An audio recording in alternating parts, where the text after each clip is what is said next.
8월 19일 수요 예배 사도신경으로 신앙 고백하심으로 예배 시작하겠습니다.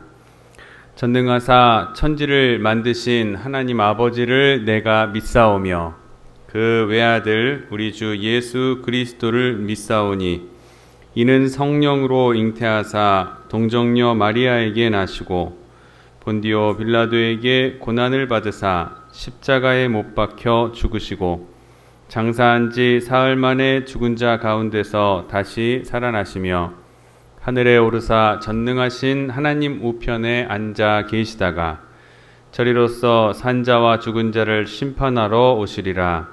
성령을 믿사오며 거룩한 공회와 성도가 서로 교통하는 것과 죄를 사하여 주시는 것과 몸이 다시 사는 것과 영원히 사는 것을 믿사옵나이다. 아멘.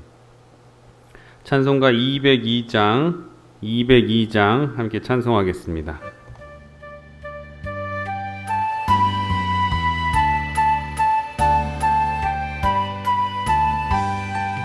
하나님 아버지 주신 책은 귀하고 중하신 말씀일세. 기쁘고 반가운 말씀 중에 날 사랑한단 말 참 좋도다. 주께서 너를 사랑하니 즐겁고도 즐겁도다.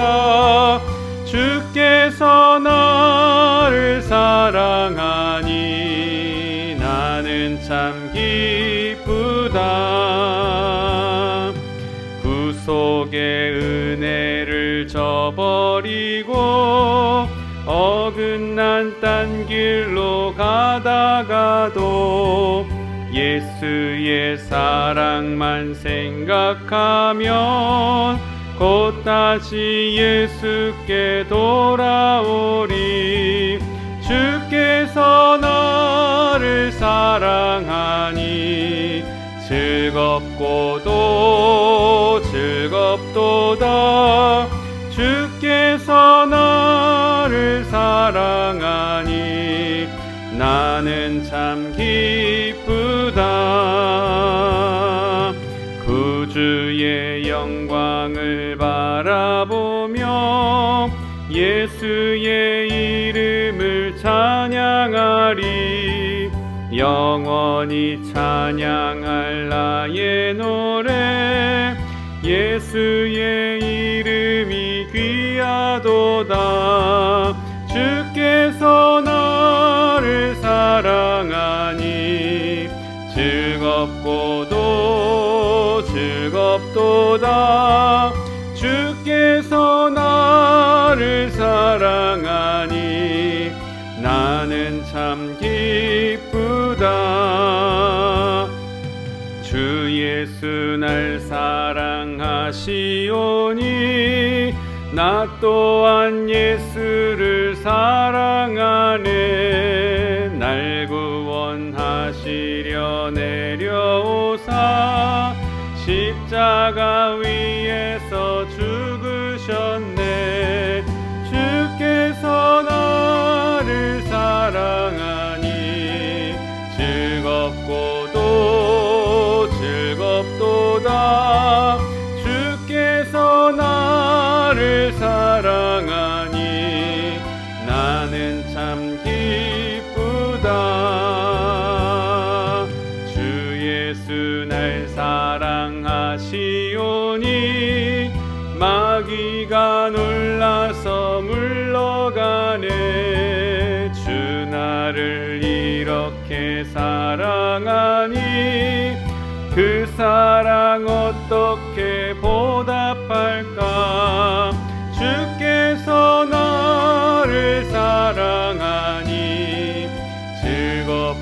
즐겁고도 즐겁도다. 주께서 나를 사랑하니 나는 참 기쁘다. 아멘. 다 함께 기도하겠습니다. 하나님 아버지, 은혜를 참 감사합니다. 오늘도 우리를 각자의 처소에서 부르시고 아버지 앞에 정한 시간에 경건한 장소에서 한 마음으로 예배할 수 있게 도와주시니 진심으로 감사드립니다. 이 시간 하나님의 거룩하신 이름을 찬양하며 영광 돌리고자 하오니 충만한 은혜로 채워 주시옵소서. 자비로우신 하나님, 지난 3일 동안 죄악된 세상 가운데 거하며 많은 때가 우리에게 묻어 있었습니다. 하나님의 말씀을 불순종한 일이 있다면 이 시간 죄를 뉘우치며 기도하는 이 시간을 통해 깨끗하게 회복시켜 주시는 그 구속의 대속의 보혈로 우리를 깨끗하게 회복시켜 주시는 은혜가 임하게 하여 주시옵소서. 비록 장소가 어디 있든지 간에 우리가 있는 장소에서 하나님을 만나는 귀한 시간으로 삼게 하시고 말씀 가운데 있는 순수한 회복의 은혜를 누릴 수 있는 복된 사랑하는 성도들이 되게 도와주시옵소서. 코로나 바이러스의 창궐로 말미암아 많은 국민과 또 교회들과 성도들이 고난의 여정을 걸어가고 있습니다. 광야에서 엘리야를 만나 주셨고 사도 바울을 훈련시키셨던 그 하나님께서 우리의 광야길의 동반자가 되어 주시기를 간절히 기도합니다. 아울러 이 시기를 눈물로 지나고 있는 이 지방 내 작은 교회들을 주님께서 보살펴 주셔서 저들에게도 필요한 만나와 메추라기를 때에 따라 공급해 주시기를 간절히 원합니다. 사랑하는 성도들의 가정에도 경제적으로 어려움을 겪는 자들, 질병으로 인하여 고통 겪는 자들에게도 하나님 함께하여 주셔서 저들에게 꼭 필요한 것들로 채워주시는 하나님의 복된 손길이 저들 가정 가운데 풍성히 임하게 하여 주시옵소서. 하나님께서 위정자들에게 지혜를 허락하여 주시사 우리 민족이 살 길이 무엇인지를 심각하게 고민할 수 있게 하여 주시옵소서. 당리당략과 이기주의에 빠져서 공멸의 길로 빠지지 말게 하여 주옵시고 우리 모두가 함께 살 수 있는 길을 살 길을 모색하는 마음을 합하여 협치의 길을 걸어갈 수 있는 이 나라 이 민족이 되게 하여 주시옵소서. 우리 교회에도 그 은혜를 허락하시기를 원합니다. 모든 성도들의 눈과 귀, 몸과 마음들이 하나로 집중하게 하시고 한 영혼을 구원하기 위해 몸을 던지는 헌신이 우리에게도 있게 하여 주시옵소서. 그런 사역을 위하여 우리 교회에 교육관 건축을 허락하여 주셨사오니 이를 계기로 다음 세대들을 세우고 교회가 부흥되는 일에 소망을 품게 하여 주시옵소서. 이 시간도 주님께서 주시는 말씀 들고 단에 세우셨사오니 거룩한 하나님의 말씀의 대언자가 되게 하시고 듣는 저희들에게도 늘 성령과 지혜로 충만케 하셔서 생명의 말씀을 들을 때 하나님의 말씀을 받아 아멘으로 순종하는 역사가 나타나게 하여 주시옵소서. 감사드리며 거룩하신 예수 그리스도의 이름으로 간절히 기도하옵나이다. 아멘. 오늘 우리에게 주시는 하나님의 말씀은 사무엘하 20장 4절에서 13절까지의 말씀을 함께 봉독하시겠습니다. 사무엘하 20장 4절에서 13절까지의 말씀입니다. 봉독해 드리겠습니다. 왕이 아마사에게 이르되 너는 나를 위하여 3일 내로 유다 사람을 큰 소리로 불러 모으고 너도 여기 있으라 하니라. 아마사가 유다 사람을 모으러 가더니 왕이 정한 기일에 지체된지라. 다윗이 이에 아비새에게 이르되 이제 비그리의 아들 세바가 압살롬보다 우리를 더 해하리니 너는 네 주의 부하들을 데리고 그의 뒤를 쫓아가라. 그가 견고한 성읍에 들어가 우리들을 피할까 염려하노라 하매 요압을 따르는 자들과 그렛 사람들과 블렛 사람들과 모든 용사들이 다 아비새를 따라 비그리의 아들 세바를 뒤쫓으려고 예루살렘에서 나와 기브온 큰 바위 곁에 이름에 아마사가 맞으러 오니 그때에 요압이 군복을 입고 띠를 띠고 칼집에 꽂은 칼을 허리에 맸는데 그가 나아갈 때에 칼이 빠져 떨어졌더라. 요압이 아마사에게 이르되 내 형은 평안하냐 하며 오른손으로 아마사의 수염을 잡고 그와 입을 맞추려는 체함에 아마사가 요압의 손에 있는 칼은 주의하지 아니한지라. 요압이 칼로 그의 배를 찌르매 그의 창자가 땅에 쏟아지니 그를 다시 치지 아니하여도 죽으니라. 요압과 그의 동생 아비새가 비그리의 아들 세바를 뒤쫓을세 요압의 청년 중 하나가 아마사 곁에 서서 이르되 요압을 좋아하는 자가 누구며 요압을 따라 다윗을 위하여 위하는 자는 누구냐 하니 아마사가 길 가운데 피 속에 놓여 있는지라. 그 청년이 모든 백성이 서 있는 것을 보고 아마사를 큰 길에서부터 밭으로 옮겼으나 거기에 이르는 자도 다 멈추어 서는 것을 보고 옷을 그 위에 덮으니라. 아마사를 큰 길에서 옮겨가매 사람들이 다 요압을 따라 비그리의 아들 세바를 뒤쫓아 가니라. 아멘. 오늘 함께 이 방송으로 예배하시는 사랑하는 성도 여러분을 주님의 이름으로 사랑하고 또 축복합니다. 오늘은 사무엘하 20장 4절에서 13절까지의 본문을 가지고 가장 빠른 길이라는 제목으로 하나님의 말씀 증거하도록 하겠습니다.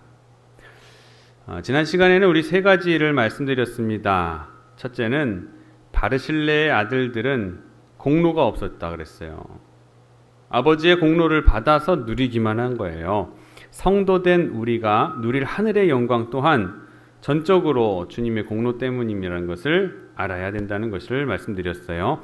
두 번째, 여러분께서는 지엽적인 것을 버리고 이제는 본질적인 것을 붙잡으시라라고 말씀드렸습니다. 누가 주도권을 쥐느냐 싸우기보다는 내란을 겪은 혼란을 극복하고 하나된 나라로 세워가야 했죠.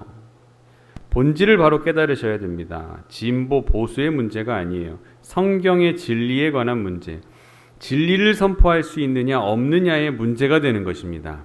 교회가 힘을 잃어버리느냐의 문제가 되는 거예요. 본질을 바로 바라볼 수 있는 우리가 되기를 간절히 원합니다. 세 번째로는 독선적인 1인자가 되기보다는 온유한 2인자가 되기를 말씀드렸습니다. 여호수아를 먼저 내세운 것은 갈렙과 같이, 또 사도 바울을 축혀 세운 바나바와 같이 온유하고 진실한 그리고 화평을 이루시는 여러분이 되시기를 주님의 이름으로 간절히 축원합니다. 오늘 본문의 내용을 보면 먼저 다윗이 세바의 반란을 진압할 것을 명령합니다. 압살롬의 반란에 이어서 또 그걸 겨우 진압을 했더니 세바라는 불량배가 나와 일어나서 또 반란을 일으킨 거예요. 다윗이 아마사에게 3일 내로 유다군을 소집해서 자기 앞에 세우라고 명령을 내렸습니다. 여기 나오는 아마사라는 사람은 압살롬이 반란을 일으켰을 때에 압살롬이 요압 대신해서 군 지휘관으로 삼았던 사람이 바로 아마사입니다. 그런데 지금 반란이 진압되고 나서도 또 다윗에게 요압을 이어서 군 지휘관으로 세워진 인물이 또 이 아마사가 됩니다. 그러니까 압살롬에게도 요압 대신에 세운 사람이 아마사고 다윗을 통해서도 요압 대신에 세운 사람이 아마사예요. 독특한 케이스죠. 압살롬의 반란에 가담했던 인물임에도 불구하고 다윗은 그를 등용해서 요압을 대신하게 했습니다. 한편으로 다윗의 너그러움을 보여주는 것 같아 보이지만은 다른 한편으로 보면 요압의 공분을 사는 일이었을 거라 예상이 되어집니다. 그러나 다윗이 아무 이유 없이 군 지휘관을 교체했을 리는 없을 것이에요. 거기 안에 담긴 의도가 있긴 하지만 어쨌거나 오늘 이 일이 빌미가 돼서 본문의 사건이 발생하게 되는 한 원인이 되었던 것이죠. 또 다른 원인이 있습니다. 자, 이렇게 다윗의 명령을 받았음에도 불구하고 아마사가 유다군을 소집하러 갔지만 왕이 정한 그 기한이 넘도록 우물쭈물하게 됩니다. 지체하게 되죠. 다윗이 아마사를 임명한 후에 첫 번째 내리는 임무였는데도 불구하고 그 첫 번째 임무조차도 제대로 완수하지 못한 아마사의 모습이었던 거예요.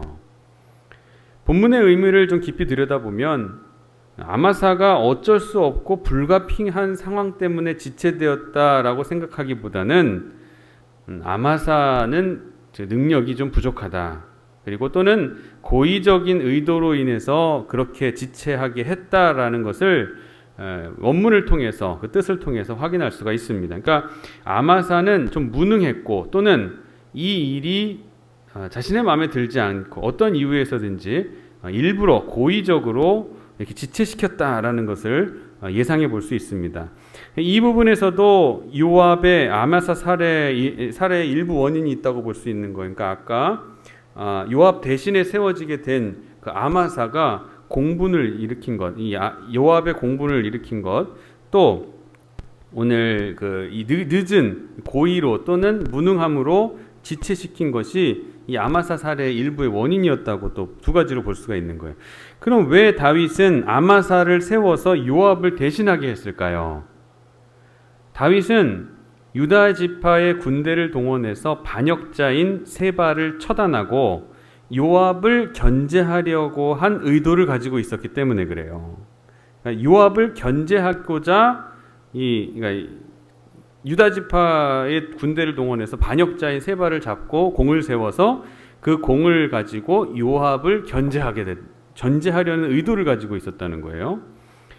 요압이 굉장히 다루기 힘든 인물이었습니다. 제멋대로인데다가 과격하기도 하고 또 폭력적이기도 하고 왕인 다윗의 말을 순종하지 않는 모습을 종종 보여줍니다. 이런 요압을 다윗은 오늘 이 사건을 계기로 아들인 솔로몬에게 나중에 유언할 때 확실히 그 요압을 제거해라 라고 유언으로 당부하는 일에 이르기까지 되는 것이죠. 한 것이죠. 아마사가 이렇게 지체를 하니까 이에 다윗이 다른 군장이었던 아비새에게 세바의 위험성을 지적하며 상비군을 이끌고 반란군을 즉시 추격하라고 명령을 내립니다. 7절부터는 요압 수하의 군사들과 그렛 블렛 사람들 및 모든 용사들이 다 아비새를 따라서 세바를 추격하기 위해서 예루살렘을 나섰습니다. 이들이 기브온 바위, 큰 바위 곁에서 이르렀을 때에 아마사가 그들을 맞이하러 나왔어요. 이제 요압이 여기 이 자리에 있었는데 요압은 군복을 입고 허리에 칼을 차고 있었는데 본문의 표현에 보니까 칼이 빠져서 떨어졌다라고 되어 있어요. 요압이 아마사에게 인사를 하면서 오른손으로 그의 수염을 잡고 입 맞추는 채 하다가 그만 다른 손에 숨겨진 칼로 아마사의 배를 찔러 살해하고 맙니다. 사실 저희는 이 부분이 잘 이해가 되지 않는 부분이기도 해요. 8절에 칼이 분명히 떨어졌다고 했는데 아마사를 죽인 칼은 도대체 어디서 나온 것이냐 그걸 모르겠고 또 이 사건이 요압의 치밀한 계획에서 나온 그 의도적인 살인이었는지 아니면 우발적인 범행이었는지를 살펴봐야 이 일에 담긴 의미를 바로 깨달을 수 있기 때문에 그렇습니다. 그래서 성경학자들은 여러 가지 해석을 내놓아요. 원래 요압에게는 큰 칼과 작은 칼 두 개가 있었고 큰 칼은 8절에서 떨어뜨렸지만 다른 편에 작은 칼이 있었다. 그렇게 해석하기도 하고 칼을 흘리긴 흘렸는데 교묘하게 군복에 주름진 그런 사이로 흘러들어가서 그 칼을 붙잡아 아마사를 죽였다라고 보기도 하고요. 또 떨어진 칼을 다시 주워서 옷에 감췄다. 뭐 이런 이야기 외에도 한 대여섯 가지의 경우의 수로 이 이야기를 해석하기도 합니다. 무엇이 옳다고 선택하는 것도 중요한 문제이지만 이 본문에서는 아마사를 죽이기 위한 요압의 100% 치밀한 계획이었다라고 보는 것보다는 칼을 떨어뜨렸다라는 표현을 그 말씀에 첨가해서 어떤 우연한 계기가 그의 살해 행위 속에서 개입하였다, 작용하였다라고 보게 하는 의도가 담겨 있다는 것입니다.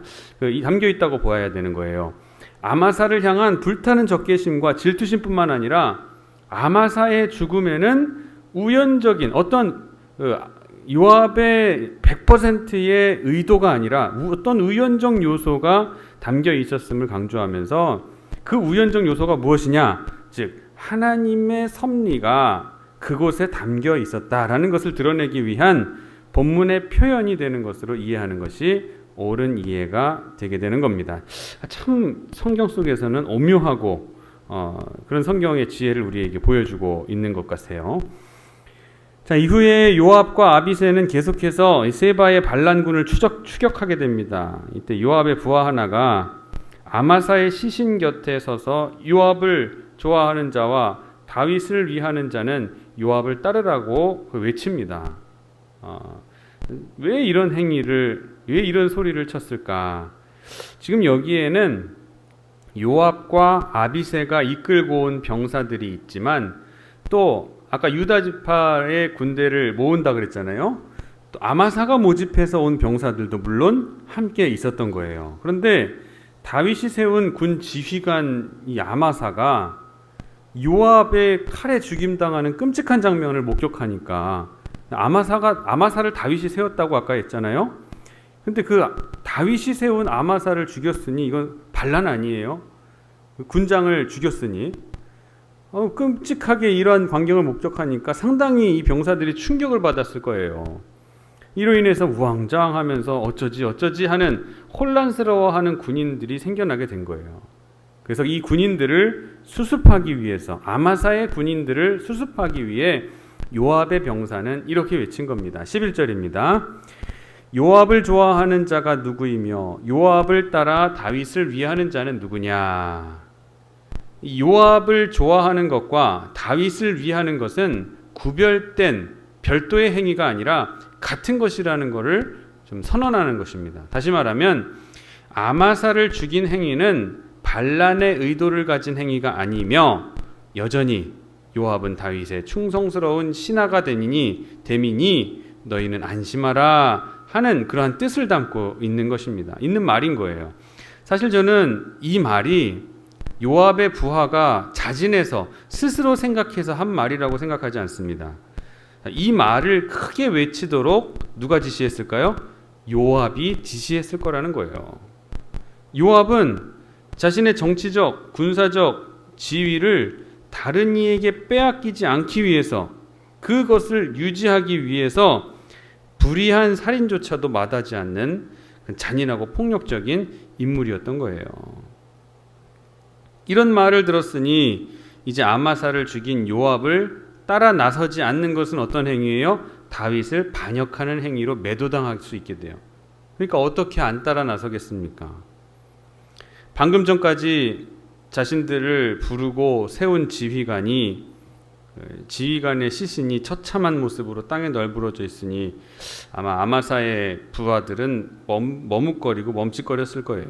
그 모습을 보고 요압은 아마사의 시신을 밭으로 옮긴 다음에 옷으로 덮어 그 시신을 가려 놓았습니다.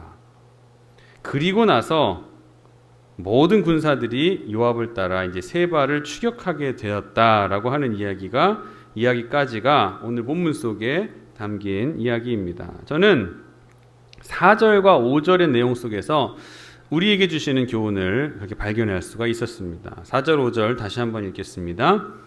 왕이 아마사에게 이르되 너는 나를 위하여 3일 내로 유다 사람을 큰 소리로 불러 모으고 너도 여기 있으라 하니라. 아마사가 유다 사람을 모으러 가더니 왕이 정한 기일에 지체된지라. 다윗은 아마사에게 유다 사람들을 소집하라는 명령을 내렸습니다. 그런데 그 일이 지체됐다라고 해요. 즉 다윗은 세바의 반란을 진압하기 위해서 먼저 아마사에게 유다 지파의 사람들을 소집할 책임을 맡겼지만 그 일이 예정대로 진행되지 못했던 거예요. 여기서 우리는 왜 이 일이 이렇게 지체되었는가 몇 가지로 추측해 볼 수가 있습니다. 첫째는 아마사는 그리 능력이 뛰어난 사람이 아니었다라는 거예요. 이걸 어떻게 예상할 수가 있는가 하면 예전에 압살롬의 군대 장관이 아마사였잖아요. 그 압살롬이 군대 장관으로 세워서 이스라엘과 싸우려고 유다의 다윗과 싸우려고 전쟁하려고 했었죠. 17장 25절에 많은 군대를 가지고 상대적으로 수적으로 적은 다윗과의 전쟁에 나섰는데 군대와 싸워서 참패를 당했잖아요. 수적으로 더 우위에 있는데도 불구하고 다윗의 군대에 참패를 당했다는 것. 물론 하나님께서 다윗과 함께 하셨기 때문이긴 하지만 객관적인 수적 우세를 충분히 활용할 줄을 몰랐다고도 생각할 수가 있는 거예요. 자, 두 번째, 아마사는 압살롬의 군대 장관을 지내다가 금세 다윗의 군대 장관을 맡게 됨으로써 이 마음의 갈피를 잡지 못하는데도 원인이 있을 수 있다 볼 수 있습니다. 또 마지막으로 유다 지파와 그의 하속들 역시 아마사에게 적극 협조하지 않았을 것이다 라는 점도 충분히 짐작할 수가 있는 부분인 거예요. 그러니까 방금 전까지 압살롬의 군대 장관이었다가 오늘 갑자기 그 다윗의 임명을 받아가지고 군사령관으로 세워지게 됐는데 그 아래에 있는 유다 사람들이 저 압살롬에게 충성했던 사람이 갑자기 우리한테 와가지고 저렇게 군사령관 노릇을 한단 말이야? 하는 그런 생각에 아마 적극적으로 아마사에게 협조하지 않았던 그런 분위기도 있었을 거라는 거죠. 어쨌든 이런 여러 가지 이유로 아마사를 통해서 유다 사람들을 소집하고 그들을 통해서 세바의 반란을 진압하려고 했던 다윗의 계획이 물거품이 됐어요. 성공하지 못한 거예요. 하지만 우리는 이 일이 이렇게 지체된 근본 이유를 아마사보다는 다윗에게서 직접 찾아보아야 됩니다. 왜냐하면 아마사의 이러한 무능과 불미스러운 경력에도 불구하고 다윗이 그를 군대 장관에 임명한 것은 의롭고 정당한 것이라기보다는 개인적인 반감을 가지고 있는 요압을 견제하고 자신의 정치적 기반을 다지기 위한 인간적인 방편에서 나온 것이라고 볼 수가 있기 때문에 그렇습니다. 한마디로 다윗은 당장의 사적인 목적을 위해서 부적합한 인물이었던 그 아마사를 중책에 임명하는 오늘 불공정한 인사정책을 오늘 보이게 된 것이죠. 그래서 결국 분열된 나라를 수습하는 상황 속에서 가장 시급한 문제인 군대 조직 작업이 지체되는 그런 어려움을 겪게 되었던 것입니다. 이런 모습을 보면서 우리는 정도를 지키면서 공명정대하게 모든 일을 처리하는 것이야말로 그 어떤 부당한 술수와 잔꾀보다도 훨씬 빠른 길이라는 것을 알려준 오늘 말씀을 통해서 깨달을 수 있게 됩니다. 다시 말해서 가장 빠른 성공의 길은 원칙과 법도를 지키는 것이라는 거예요. 비록 공정하게 행하고 원칙과 정도를 지키는 것이 느려 보일지라도 결국 그 길은 가장 빠른 첩경이 된다라는 것입니다. 그럼에도 불구하고 많은 사람들은 아직도 당장 눈앞에 보이는 이익을 위해서 편법과 불법적인 수단을 강구하고 그 길을 쫓는 경우가 많이 있습니다. 그러나 사랑하는 성도 여러분, 정직하지 못한 첩경은 처음에는 지혜로워 보일지는 모르겠지만 구부러지고 어그러진 길에 온갖 올무와 장애물까지 가득해서 가는 길마다 문제가 발생하고 마침내는 아무것도 이루지 못한 채 치르지 않아도 될 불필요한 대가만 치르는 손해와 수치를 당하게 할 뿐인 것입니다. 그래서 성경 이사야서 26장 7절 말씀에 보면은 의인의 길은 정직함이요 정직하신 주께서 의인의 첩경을 평탄하게 하시는도다 라고 했습니다. 하나님께서는 정직하시기 때문에 정직하게 행하는 의인의 길을 반드시 인도해 주신다라고 하는 말씀인 거예요. 교회도 마찬가지입니다. 건축도 마찬가지예요. 조금 아낄 수 있는 방법이 있다. 세금 좀 덜 낼 수 있는 편법이 있다. 그건 다들 그렇게 하는 방법이고 문제없다 할지라도 하나님께서 우리 마음에 주신 양심에 꺼리끼는 일이라면 가지 않기로 작정하고 굳게 마음 먹으면서 마음 먹은 대로 반드시 행함으로써 그 행함의 열매를 꼭 거두어야 하는 것입니다. 의인의 길은 정직하다고 했습니다. 사랑하는 성도 여러분, 잠시의 이득을 위해서 옳지 않은 수단을 의지하지 마시고 항상 원칙과 법도를 준수하고 정도만을 걸어가시기를 바랍니다. 그렇게 살아간다면 우리는 승리의 고지에 가장 먼저 선착할 수 있는 성도들이 될 줄을 믿으시기 바랍니다. 자, 그러면 반대로 정직하지 못하고 정도를 걷지 않았던 이의 최후는 어떻게 되었는지 우리 마지막으로 함께 살펴보면서 말씀을 맺도록 하겠습니다. 13절 한번 봅니다. 아마사를 큰 길에서 옮겨가매 사람들이 다 요압을 따라 비그리의 아들 세바를 뒤쫓아가니라. 이 구절이 의미하는 것을 우리는 깊이 생각해 보아야 합니다. 분명 4절을 보면 다윗은 요압을 대신해서 아마사에게 군장의 임무를 맡겨주었습니다. 그런데 어느새 아마사가 요압에 의해서 살해되고 난 후에는 다윗 군대의 지휘자가 다시 요압으로 바뀌어 있는 것이에요. 더구나 14절 이하에 기록된 세바의 반란 진압 과정을 보면 모두가 요압이 중심이 되고 있는 것을 볼 수 있습니다. 22절에 보면은 반란을 진압한 후에 다윗에게 이것을 보고한 자도 요압이었고, 이후에 다윗이 조직을 재정비하는 과정을 마쳤을 때 군장의 자리에 앉아 있었다고 23절에도 나옵니다. 그러므로 이 모든 것을 종합해 보면 요압이 아마사를 살해한 것은 군 지휘관의 자리를 회복하기 위한 의도에서 나온 것임이 틀림없다고 볼 수 있는 거예요. 우리가 성경을 통해 그동안 요압의 행적을 살펴보았지만 이 사람은 대단한 야심가였습니다. 다윗과 통일 협상을 마치고 돌아가던 아브넬을 가던 사람을 다시 불러가지고 살해한 그 사건이나 압살롬이 다윗을 반역해서 내란을 일으켰을 때에 다윗의 간절한 당부에도 불구하고 압살롬을 처형한 것도 이러한 요압의 야심과 결코 무관하지 않다는 것이에요. 그러나 사랑하는 성도 여러분, 요압이 이렇게 사람들을 살해하면서까지 군장의 자리를 차지하였지만 그 결과가 어떻게 되었는가? 열왕기상 2장 31절로 34절에 있는 말씀을 함께 보겠습니다. 열왕기상 2장 31절에서 34절 말씀입니다. 왕이 이르되 그의 말과 같이 하여 그를 죽여 묻으라. 요압이 까닭 없이 흘린 피를 나와 내 아버지의 집에서 네가 제하리라. 여호와께서 요압의 피를 그의 머리로 돌려보내실 것은 그가 자기보다 의롭고 선한 두 사람을 쳤음이니 곧 이스라엘 군사령관 넬의 아들 아브넬과 유다 군사령관 예델의 아들 아마사를 칼로 죽였음이라.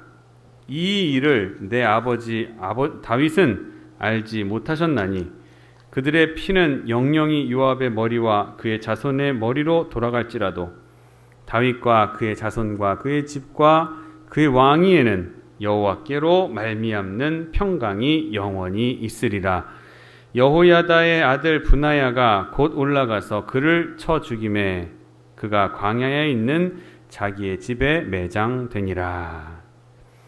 결국 이 요압은 다윗 왕이 모르게 저지른 자신의 이러한 행위들로 인해서 솔로몬 왕의 손에 의해서 비참하게 죽어야만 했습니다.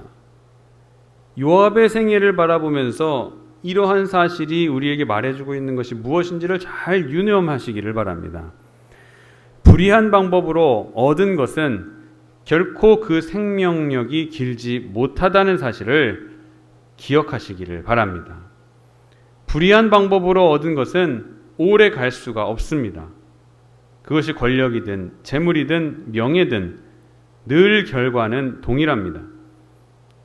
그러므로 우리는 이러한 사실을 늘 염두에 두면서 무엇이든지 악한 방법으로 손에 넣으려고 하는 그런 생각을 모두 버리시기를 바랍니다. 잠언 20장 17절에 이런 말씀이 있습니다. 속이고 취한 재물은 음식물은 사람에게 맛이 좋은 듯하나 후에는 그의 입에 모래가 가득하게 되리라. 아무리 남의 것이 맛있어 보이고 빼앗아 먹는 것이 짜릿하다 할지라도 그것이 그의 입속에 모래같이 되어버리고 말 거라는 말씀이에요. 혀에는 맛있을지는 모르지만 목구멍으로 넘기기는 힘들고 그것을 소화시키는 것은 더더욱 불가능하게 될 거라는 말씀이에요. 어쩌다가 삼키기라도 했다면 그것으로 인해서 죽음에 이를 수도 있는 것이 속이고 불법을 행하면서 취한 것들이라고 지혜의 잠언은 말씀해주고 있는 것입니다.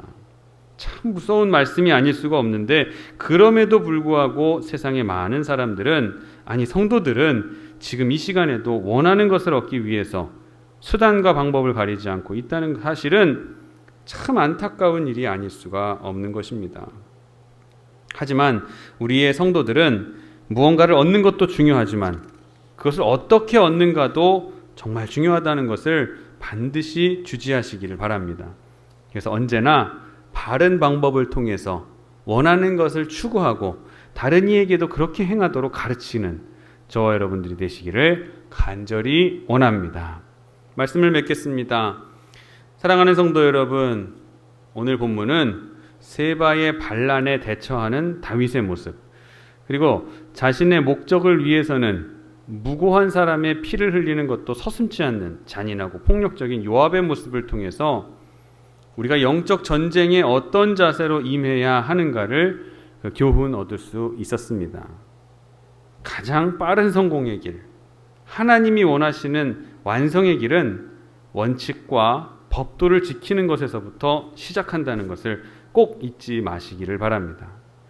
잠시의 이득을 위해서는 옳지 않은 순간, 옳지 않은 이 수단을 의지하지 마시고, 이득을 위해서 불온한 수단을 의지하지 마시고 항상 원칙과 법도를 준수하는 정도를 걸어가시는 여러분 되시기를 바랍니다. 아무리 사탄이 광명의 천사로 위장해서 우리에게 다가온다, 악한 방법으로 편취할 수 있는 기회를 준다 할지라도 오늘 요압의 최후가 어떻게 되었는가, 오늘 마지막 어떻게 요압이 죽었는가, 그것을 생각하면서 악한 방법으로 얻은 것은 결코 오래가지 못한다, 속이고 취한 음식물은 우리 입에서 모래로 변해버린다라는 이 성경 말씀을 꼭 잊지 마시고 말씀과 기도로 유혹을 대적하여 승리해 가시는 저와 여러분의 삶이 되시기를 주님의 이름으로 간절히 축원합니다. 기도하시겠습니다. 하나님 감사합니다. 우리에게 의인의 길이 정직한 길이며 정직하신 하나님께서 의인의 첩경을 평탄하게 해주신다는 말씀을 기억하고 잠시의 이득을 위해 옳지 않은 수단에 의지하지 말게 하시고 항상 원칙과 법도를 준수하고 정도를 걸어갈 수 있는 성도들 되게 하여 주시옵소서. 끝까지 갈 수 없는 악한 방법을 이제는 버리고 주님의 손을 의지하여 붙잡고 살아갈 수 있는 성도가 되게 하여 주시옵소서. 코로나로 인하여 다시 영상 예배로 드릴 수밖에 없는 이 안타까운 상황이 슬프고 또한 가슴이 아픕니다. 하지만 이런 때를 통하여 눈에 보이는 건물이 예배당인 것뿐만 아니라 곧 우리의 마음의 중심이 예배당이 되고 또한 예배자가 되어야 된다는 뜻이 무엇인지를 우리가 있는 처소에서 깊이 깨달을 수 있는 그런 복된 시간들이 될 수 있도록 유익한 시간들, 버리는 시간이 아니라 유익한 시간들이 될 수 있게 하나님 우리를 붙잡아 주시옵소서. 건축을 위해서 기도합니다. 조급한 마음을 버리고 험하고 좁은 길이 되더라도 바른 길, 깨끗한 길, 정도를 걸어가며 아름답게 건축이 이루어질 수 있도록 하나님 능력의 손길로 역사하여 주시옵소서.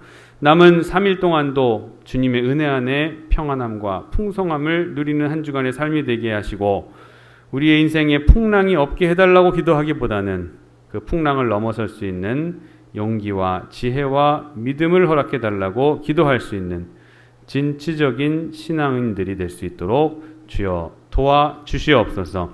감사드리며 거룩하신 예수 그리스도의 이름으로 간절히 기도하옵나이다. 아멘.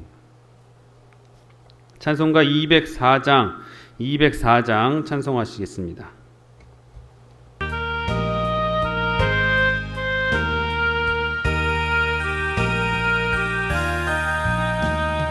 주의 말씀 듣고서 준행하는 자는 반석 위에 터닫고 집을 지음 같아. 비가 오고 물나며 바람 부딪혀도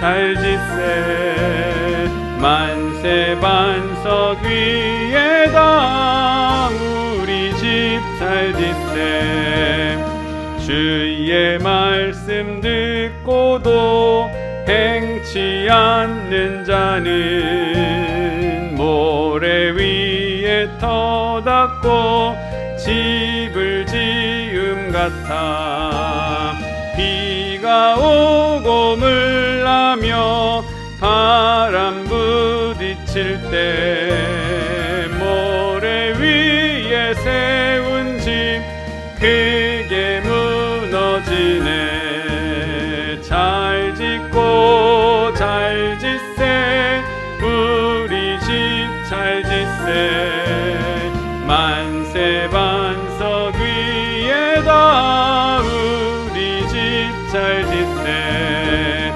모상 모든 사람들 집을 짓는 자니 반석 위가 아니면 모래 위에 짓네 우리 구주 오셔서 지은 상을 줄 때 세운 공력 따라서 영영상 벌 주리 잘 짓고 잘 짓세 우리 집 잘 짓세 만세 반석 위에다 우리 집 잘 짓세 아멘. 교회 소식 말씀드리겠습니다. 코로나19로 인하여 정부의 총리 담화문이 발표되고 모든 교회들이 비대면 예배로 전환되게 되었습니다. 온라인 예배와 또한 방송 예배로 진행되게 되는데 매주 이제 주일과 수요일 예배는 이렇게 방송으로 올려드리도록 할 테니 이용하시고 함께 자리를 정하시고 한 자리에서 성경 찬송을 펴놓으시고 이렇게 함께 예배하시는 시간을 갖도록 해주시면 감사하겠습니다. 지나가시면서 이렇게 들으시고 또는 이동하면서 차 안에서 듣는 것도 좋지만 어떤 자리를 정하셔서 그렇게 경건하게 함께 예배에 참석해 주시면 참 감사드리겠습니다. 기도에서도 말씀드렸지만 우리가 보이는 건물 안에서 드리는 예배뿐만 아니라 우리가 있는 우리의 마음 속에 있는 이 성전이 어떠한 의미를 가지고 있는지 또 내 신앙을 진짜 점검하고 내 믿음이 진짜고 내 신앙이 진짜인지를 다시 진위 여부를 한번 확인해 볼 수 있는 좋은 기회가 바로 이런 시기입니다. 3, 4월에 참 어려운 시기를 겪었지만 또 한 번 이러한 일들을 겪게 되는 우리의 하나님께서 좀 긍휼히 여겨주시고 이 시기의 때가 또한 이 질병의 때가 빨리 지나갈 수 있도록 위해서 함께 간절히 기도해 주시기를 부탁드립니다. 성경 읽기는 그래도 계속됩니다. 성경 읽기 클래식 1년에 1독을 하는 우리 성경 읽기를 꾸준히 해주시기를 바랍니다. 이번 주말 모든 핸드폰을 통해서 문자를 통해서 성경 읽기표를 다 보내드리겠습니다. 보내드리면 그 말씀 표에 따라서 하루 매일매일 2장씩 3장씩 이렇게 읽으시는 3, 4장씩 읽어 내려가시는 말씀은 꼭 읽으시고 영혼의 배를 배불리 하시기를 바랍니다. 다 같이 기도하시면서 오늘 예배 마치도록 하겠습니다. 지금은 모든 사망 권세를 이기시고 부활의 영광으로 우리에게 나타나신 예수 그리스도의 은혜와 그 아들을 우리에게 보내신 아버지 하나님의 무한하신 사랑하심과 우리와 함께 하셔서 부활의 기쁨을 가지고 살아가게 하시는 임마누엘 성령님의 감화 감동 역사 내조 충만 교통 인도하심이 원칙과 법도를 지키는 것이 가장 빨리 갈 수 있는 지름길이라는 걸 잊지 않고 이제는 정도를 따라 걷기를 다짐하며 돌아가는 사랑하는 성도들의 머리 위에와 코로나19로 고통받고 고난받는 하나님의 교회들과 성도들 또 영과 육의 질병 가운데 회복시켜 주시기를 원하는 사랑하는 우리 모든 지체들과 성도들의 사업과 직장과 학업과 진로와 배우자와 태열매와 또한 출산을 위해서, 건강한 아이의 출산을 위해서 기도하는 우리와 우리의 자녀들 심령 위에 지금으로부터 영원토록 함께 하시기를 간절히 축원하옵나이다. 아멘.